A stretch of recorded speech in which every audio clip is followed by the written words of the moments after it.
bloques que presentábamos en Huellas hablábamos de la manera en que se vivió la Primera Guerra Mundial en San Francisco, esto entre los años 1914 y 1918. Contemporáneamente a esto que les contábamos sobre la manera en que se vivía la Primera Guerra Mundial en San Francisco, también había en San Francisco una vida social, una vida económica, una vida política que corría en paralelo al interés que en su momento tuvieron muchos jóvenes que vivían en San Francisco por ir a la guerra en Italia. En ese contexto se dieron también luchas políticas, luchas sociales, luchas gremiales. Hay un evento gremial, hay una huelga que se lleva adelante en el año 1917 que es poco conocida, es poco difundida en la historia de San Francisco. Así que sobre esa cuestión vamos a hablar hoy con Arturo. Arturo, 1917, mientras muchos jóvenes italianos pensaban en ir a la guerra, muchos jóvenes de San Francisco estaban en la guerra en Italia, bueno, aquí también había gente que luchaba por sus derechos y se desataban conflictos sociales. Hubo una huelga en 1917, puede ser la primera huelga que hubo en la ciudad o de la que se tenga registro. Claro, por lo menos la primera que nosotros tenemos registrada. Es una huelga que ocurrió en el mes de septiembre de 1917, donde se plantea el conflicto inicialmente en el ferrocarril. A partir de esa huelga del año 17 hasta el año 18 también hubo una sucesión de conflictos en los que los obreros no la llevaron bien, no la pasaron bien. Los conflictos no tenían un origen local, sino que eran nacionales. El problema de las empresas ferroviarias, por ejemplo, si bien eran distintas compañías, acá teníamos dos compañías inglesas, una compañía francesa, se transmitía esos reclamos que se hacían a nivel nacional a través de delegados a las estaciones locales. ¿En qué consecuencia tenía esto? El tema era que al no haber trenes, no llegaban pasajeros, no llegaban cargas, no llegaba correspondencia. Tenemos que pensar que el tren era un medio de comunicación casi excluyente. Sí. No sí, había otro. Entre ciudades, sí. Entre ciudades y en distancias largas y para el transporte. Absolutamente. Los caminos eran todos de tierra, eran con carruajes, estaba el automóvil, el colectivo no existía, obviamente. Y la pavimentación de la ruta 19 fue del año 1936. Sí. Estamos hablando de 20 años para el año después. 17 y 18 no sabría decirte hoy por hoy qué ruta había pavimentada en el país, ¿cierto? Para esa época. Recién comenzaba a hablarse del macadam, que le llamaban, sí, señor. ¿cierto? Pero en los Estados Unidos, en otros lados. Las rutas de Argentina, la mayoría eran todavía todos caminos de tierra, muy supeditado a que llueva, que no llueva, que haya pantanos, que no. Entonces el transporte por antonomasia era el ferrocarril. Para hacer un parangón, a ver si me equivoco, Arturo, un paro de los ferroviarios en 1917 era equiparable a un paro del transporte urbano, interurbano y de camiones en la actualidad. Y de trenes juntos. Y de trenes. O sea, era absolutamente dejar sin transporte el país. Exactamente. Bien. De todo. De todo porque era el único transporte. Porque era el único transporte. Bueno, esto en el caso de San Francisco tiene consecuencias graves porque precisamente en el mes de septiembre de 1917, aquí en lo que ahora es nuestro centro cívico, donde estaba la principal estación de trenes prácticamente de aquel momento, la más céntrica, se produce la llegada de un tren y ese tren llega hasta la estación donde a la vez venía también otro tren haciendo sonar la sirena que tenían ellos con gendarmes. Entonces hay una confusión, se produce una confusión en ese momento en el predio de la estación y se arma un tiroteo. Se produce un disparo, un enfrentamiento en el que muere una persona, un italiano de apellido Stuardi. Un italiano de apellido Stuardi muere, lo atiende el doctor Carrà, lo llevan al hospital, el hospital ya estaba en funcionamiento desde hace un año por esa época, pero Stuardi muere y es, digamos, la víctima fatal de ese movimiento en ese momento. Era un huelguista.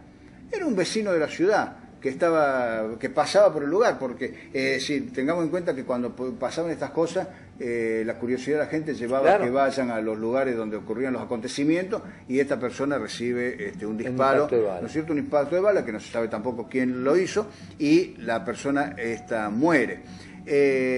Pasa luego que después de la muerte de Estuardi, la municipalidad le da un sitio en el cementerio municipal para que tenga un panteón así en forma permanente, un nicho en forma permanente, de alguna manera de resarcir lo que había ocurrido con esta persona, que tampoco tenía familiares en San Francisco en aquel momento. A esta huelga de los ferroviarios, que se soluciona semanas después, le van sucediendo otras. Comienzan a plantearse problemas en los molinos, se plantean problemas en los molinos. Ya problemas ya más de características... Y ya de reclamos salariales ya más propios, ya más locales.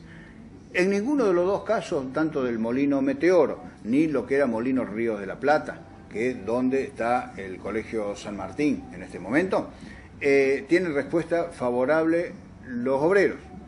Y en el caso del molino Río de la Plata, en especial, expulsa de la empresa a todo el personal que era contratado, todo el personal que estaba contratado, no el efectivo, sino el contratado y que había hecho huelga, lo expulsa y luego toma personal nuevo, pero ese personal queda sin el lugar de trabajo. No había leyes tampoco que lo defendían. No había leyes laborales, todavía se estaba peleando por todo eso.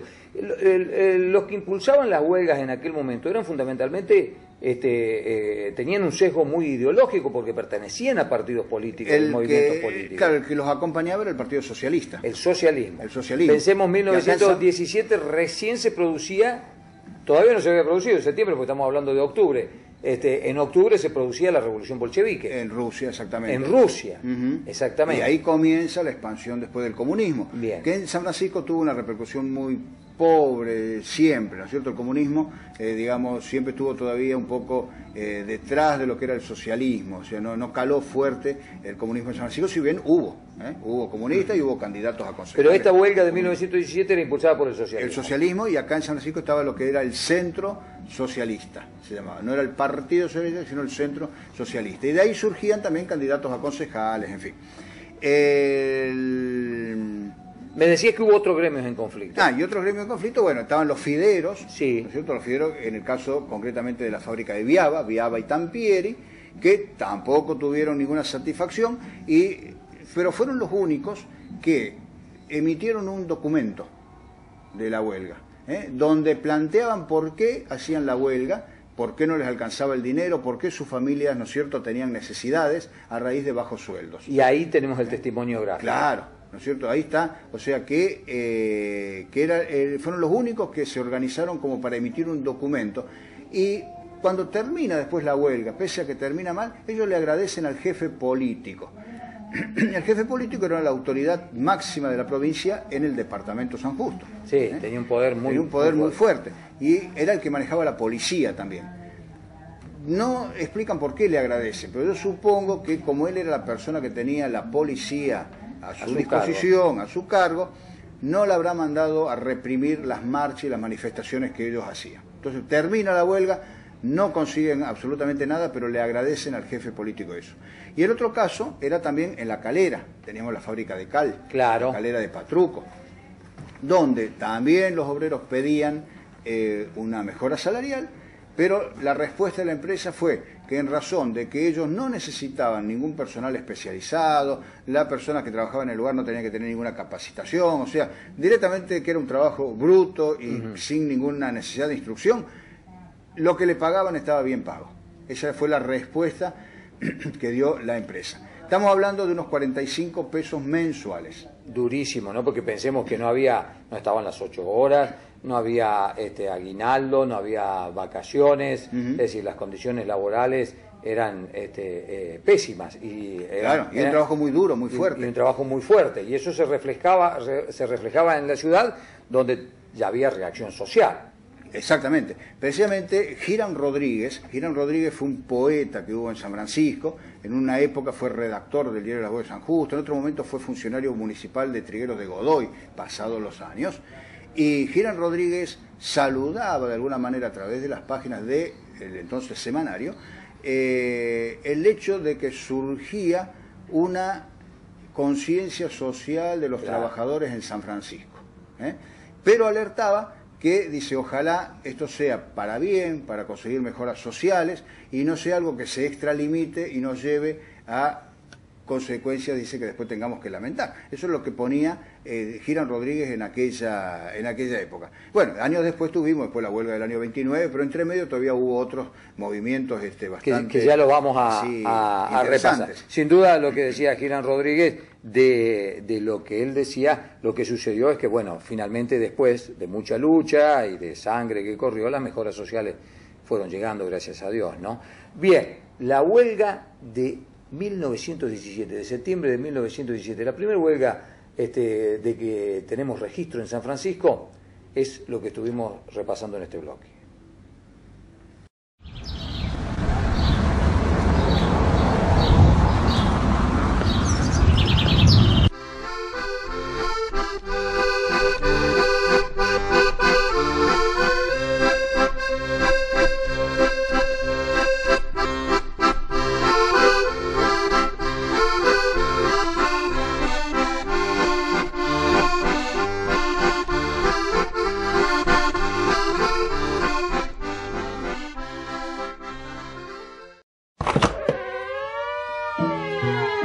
Fueron extranjeros que confiaron y se radicaron en San Francisco.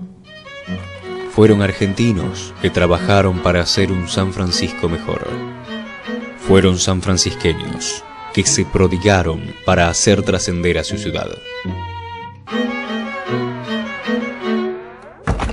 Hoy, sus fotos, bienes, obras y recuerdos, junto a los de cientos de personas, están custodiados en el Archivo Gráfico y Museo Histórico de San Francisco y la región, para conocimiento y ejemplo de las nuevas generaciones. Esta entidad cuenta con un terreno, un valioso patrimonio, el trabajo voluntario de muchas personas desde 1996 y un proyecto para dar a San Francisco y la región un archivo y museo de real jerarquía. Y para ello necesita el apoyo de la comunidad. ¿Cuál será su aporte para que esta obra se concrete? Archivo Gráfico y Museo Histórico de San Francisco y la región.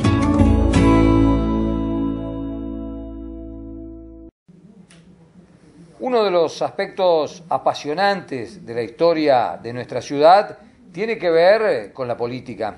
Y San Francisco ha sido escenario de batallas políticas épicas, ha sido escenario también, en el contexto de esas luchas políticas, de visitas de enorme importancia. En distintas oportunidades hemos estado reflejando visitas de personalidades como, por ejemplo, Juan Domingo Perón, como Raúl Alfonsín, como Arturo Frondizi. Bueno, en este caso nos vamos a remontar a la década del 30.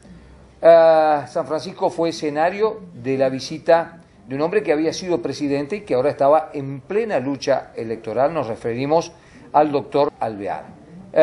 Arturo nos va a hacer viajar en el tiempo y nos va a contar qué características tuvo este hecho que fue realmente extraordinario, y podemos decir, ya él nos lo va a confirmar, que en torno de la figura de Alvear se generó una de las manifestaciones más populosas que registra la historia de la ciudad de San Francisco. Arturo, esto es así, ¿no? El número de gente que había en la ciudad de San Francisco con esta visita era impresionante. Claro.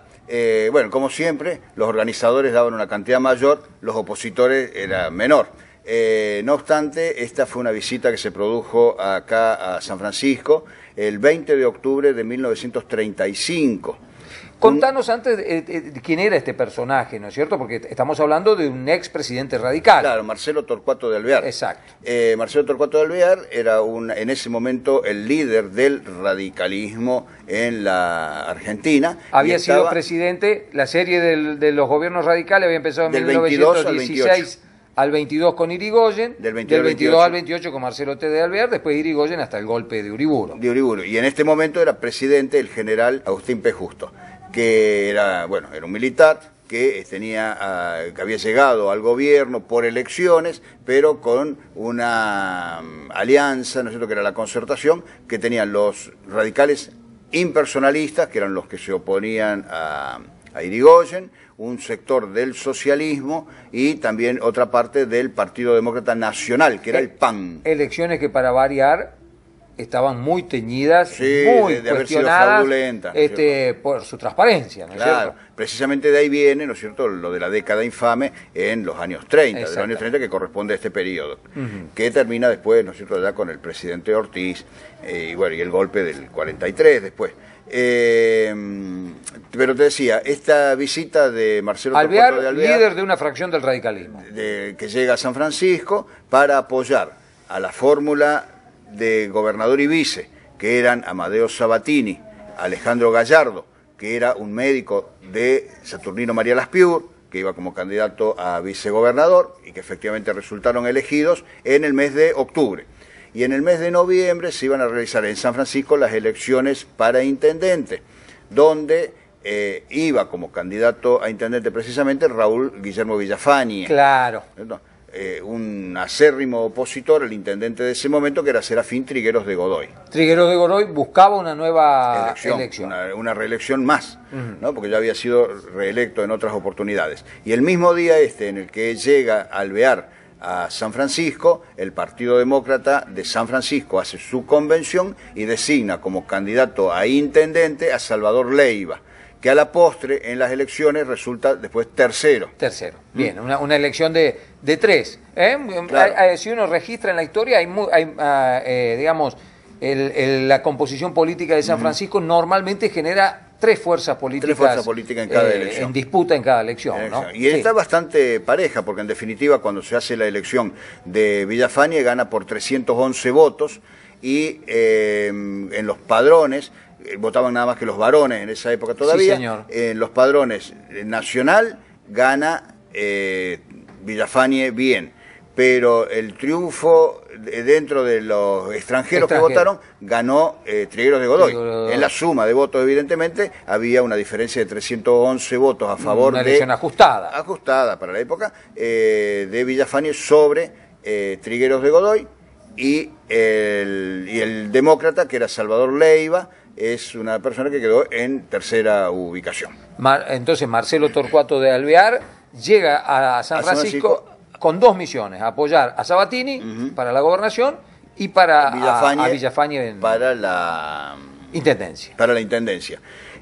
Dos triunfos. Sí, por supuesto. Porque Sabatini también ganó. Sí, Sabatini ganó. El tema es que llega Alvear por tren a la estación que estaba todavía ubicada en lo que actualmente es el centro cívico nuestro.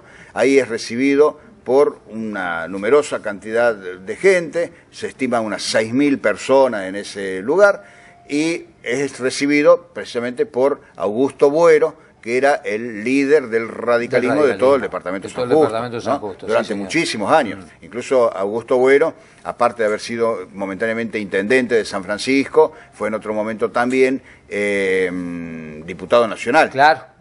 Diputado nacional. Era una persona que incluso se comenta, ¿no es cierto?, invertía fortunas en cada una de las campañas electorales. ¿No? Bien, estaba una mención que había hecho Alberto Navarro en uno de los escritos que él hizo, donde menciona que en una oportunidad, que era esta precisamente en que Alvear estaba en San Francisco, donde Buero le da un cheque en blanco a Alvear para que él lo llene y lo destine a la campaña política, cosa que después obviamente Alvear no aceptó, pero él le ofrece un cheque en blanco. O sea, era una jugarse, ¿no es cierto?, absolutamente por una cuestión partidaria. Habla del compromiso de Buero y de la influencia que tenía en la ciudad y en la región. Sí, la confianza que tenía en la persona en la que estaba entregándole ese documento. Claro. ¿No? Claro. Bien. Se organiza entonces desde la estación ferroviaria, que estaba en donde está ahora el centro cívico, una marcha, una caravana, que va acompañando a las autoridades con una banda de música, incluso al frente y todo. Van hasta lo que era Pasaje Mitre, que actualmente es el Pasaje Lisandro de la Torre, toman 25 de mayo y vienen hasta el sitio que está enfrente del Banco Nación, que era un lugar habitual de concentraciones de políticas y gremiales de aquella época. Claro. Y ahí se realiza un acto tradicional. Donde ya había otra gente, ¿no es cierto?, esperando. Por eso los organizadores estimaron siempre que había alrededor de entre 8 y 10.000 personas. Los del Partido Demócrata, para desacreditarlo, decían que había entre 4 y 6, y la crónica periodística dice que había 8.000, medio como para mediar entre de los todas dos. maneras, nuestra audiencia tiene fotografías Sí, que están viendo en este momento, y bueno, claro, era multitudinaria la convocatoria. De hecho, hoy por hoy, ¿no es cierto? Llama un poquito la atención la manera en la que estaban vestidos también para este tipo de actividades, ¿no? Sombrero. Hay una anécdota que había contado don Juan Carlos Bruc, que él era una persona muy joven en el momento en que se desarrolla el acto, y él decía que había concurrido, que tenían el locutor del acto, y como toda la gente usaba sombrero, todos usaban sombrero. Sombrero y saco y corbata. Sí, iban todos muy bien formales, vestidos, pero como todos utilizaban el sombrero, el descubrirse, el sacarse el sombrero era una señal de respeto. Entonces, Bruc contaba que el locutor del acto había, al anunciarlo a Alvear,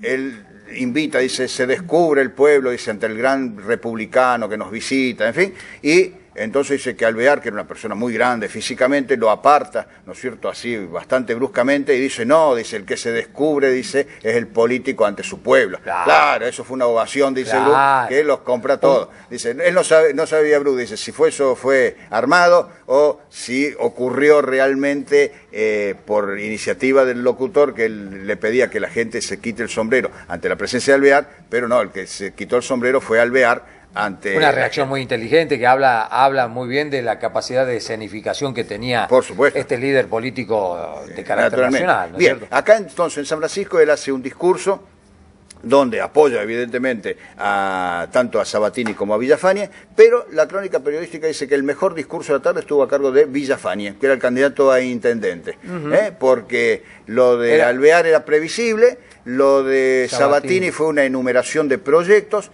y el que hablaba a la gente de su propio pueblo era Villafañe, o sea que tenía que conquistar le sacó los votos provecho, para él. Le sacó mucho provecho, que era un gran orador. Era un gran orador y un gran escritor también, sí, también, escritor de poemas, poesías. Sí, de la narrativa de San Francisco, ¿no es cierto?, le debe un montón de descripciones muy ricas precisamente a Villafañe, ¿no? Con sus libros Charlas de Aldea, Nuevas Charlas de Aldea, libros de poemas, en fin, todo lo que tiene, cosas muy sentidas, ¿no? Los principales dirigentes del radicalismo de San Francisco, Raúl Villafañe y después Juan Ricardo Cornaglia, tenían una inclinación, bueno, ¿no? Ya estaba el papá. Una inclinación hacia las letras. Sí. Si vamos a esa parte, sí. Digo, como el que fue intendente, porque en este acto de la avenida de Alvear, hablando de quiénes eran los dirigentes del radicalismo, vos tenías por un lado a Villafañe, a Ricardo Cornaglia, padre del que fue intendente. Exacto. Padre del que fue intendente. Estaba Eugenio Sabino, que luego fue también fue intendente después de Villafañe. Y en este momento de la visita de Alvear, él era el presidente de la Juventud Radical de San Francisco. También un hombre que ha dedicado parte de su tiempo a escribir. De hecho, presentamos un libro de él hace no mucho tiempo. Exactamente.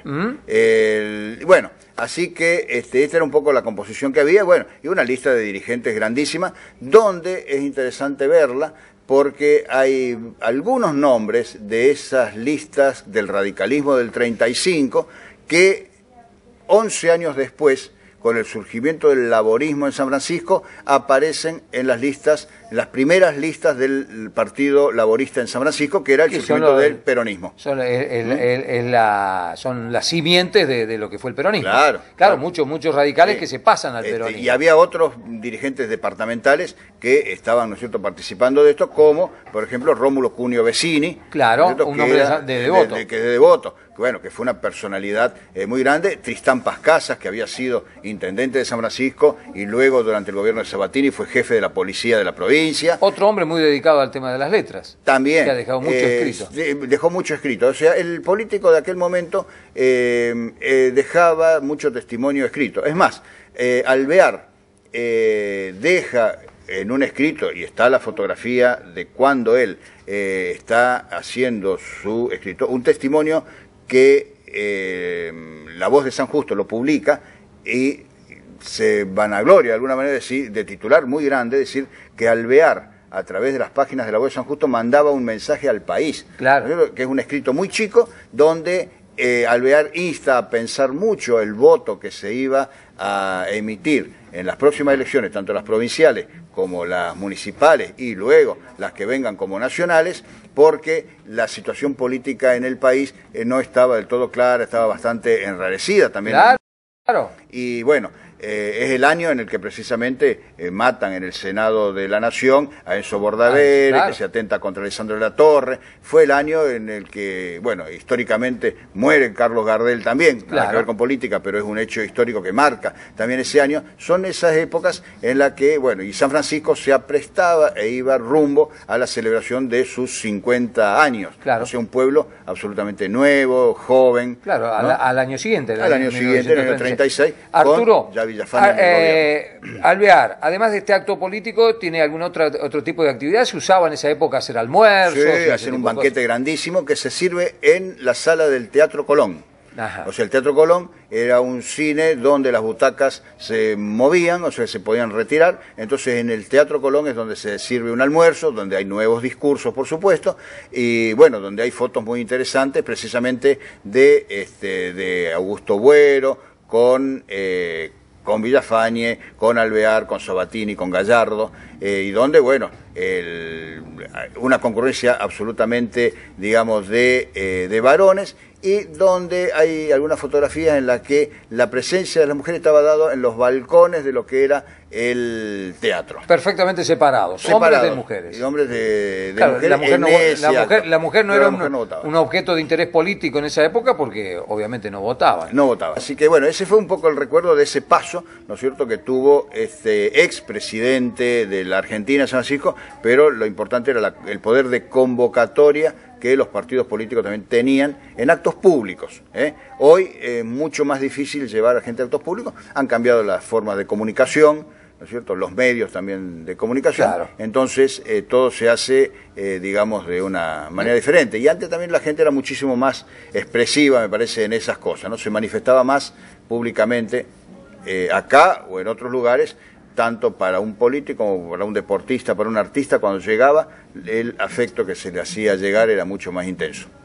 San Francisco, escenario de pujas, de luchas políticas en el relato de Arturo. Muy interesante la historia de la ciudad, también escenario, en este caso, de la presencia de una figura relevante de la política nacional como fue Marcelo Torcuato de Alvear.